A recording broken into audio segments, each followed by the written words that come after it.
Well, 13,000 people are expected to turn up, many with campaign money to spend.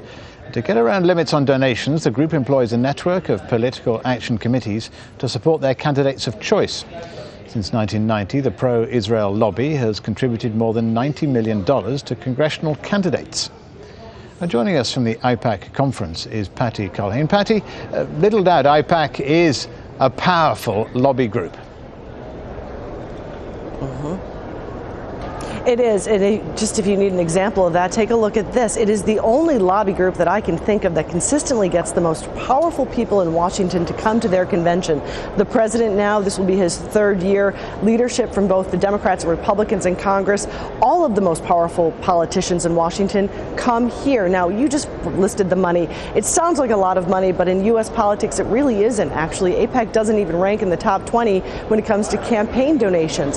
They do have a voting bloc in some of the key swing states that are very important, like Florida and Pennsylvania. But overall, the Jewish voting bloc is actually not that big in the United States. So why the power? Where does it come from?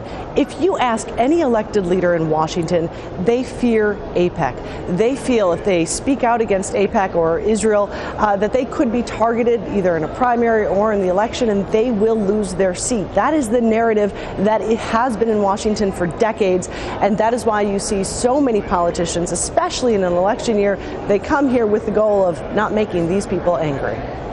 Gosh, what a strange agenda. Well, we expect the main focus, as opposed to be Iran. It is going to be Iran. In past years, it's been about the Palestinian peace process, but now all of the messaging is going on about Iran. We expect Israel is going to ask the U.S. president for two things.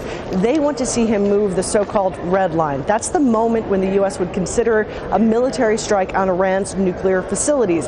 Now, what the lobby here has been working through Congress to do is they've passed a resolution.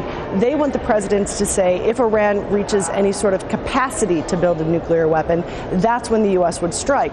Well, the administration so far hasn't budged. The administration keeps saying that they have no evidence that Iran has any intention to build a nuclear weapon. So you can see that's a much lower threshold that this lobby would like to have the president speak about here at this convention. The other thing is they want to see negotiations with conditions. I know we don't often hear that from the Israeli lobby, but when it comes to Iran, they want to see the P5+1, the U.S. is a member of that, say to Iran that we're going to negotiate with you, but only if you stop enrichment.